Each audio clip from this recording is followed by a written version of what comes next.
Supreme court में सानह 9 मई के मुल्ज़िमान की जमानतें मनसूख करने की दरख्वास्तें समाअत के लिए मुकर्रर कर दी। GHQ हमला केस के मुल्ज़िमान की जमानतों के खिलाफ पंजाब हुकूमत की अपीलों पर समाअत 7 अप्रैल को होगी। आलिया हमजा और खदीजा शाह समेत 20 मुल्ज़िमान की जमानत मनसूखी के लिए दायर अपीलों पर समाअत 8 अप्रैल को होगी।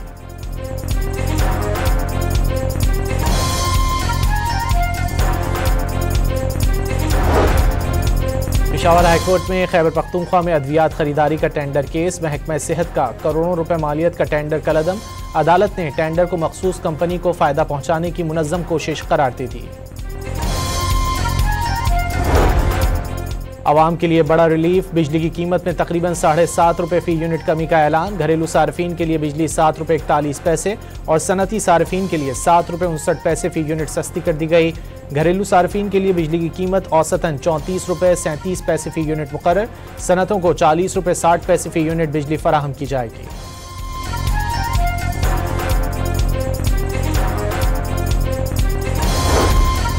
IMF का गवर्नेंस से मुतालिक तकनीकी मावनत के लिए वफ़द पाकिस्तान भेजने का फैसला। बजट से मुतालिक कोई बातचीत नहीं होगी।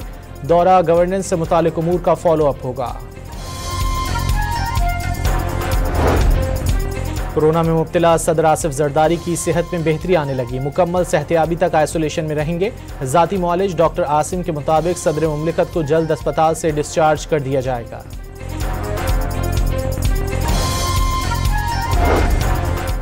पीपल्स पार्टी के बानी और साबिक वज़ीर आज़म जुल्फ़िकार अली भुट्टो की आज 46वीं बरसी मनाई जा रही है। गढ़ी खुदा भुट्टो में बरसी के इंतजामात मुकम्मल कर लिए गए। कारकुनों के काफिलों की आमद का सिलसिला जारी।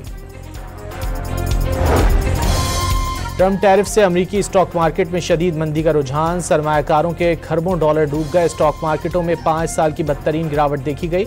अमरीका और दुनिया भर में नई कसाद बाजारी के खदशात।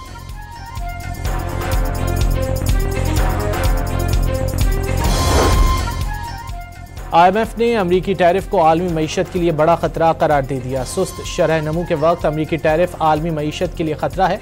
अमरीका अपने तिजारती शराकतदारों के साथ मिलकर काम करे। सरबरा IMF का मशवरा।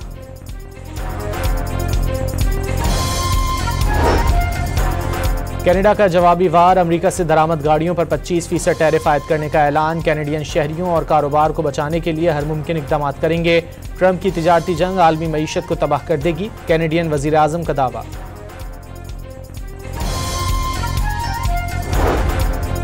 जनूबी कोरिया की अदालत ने सदर यून को ओहदे से हटा दिया। मार्शल लॉ के निफाज से अवाम के बुनियादी हुकूक और फौज को पार्लियामेंट भेजने से आइन की खिलाफ वर्जी हुई। अदालत का फैसला। 60 दिन में नए इलेक्शन कराने का हुक्म।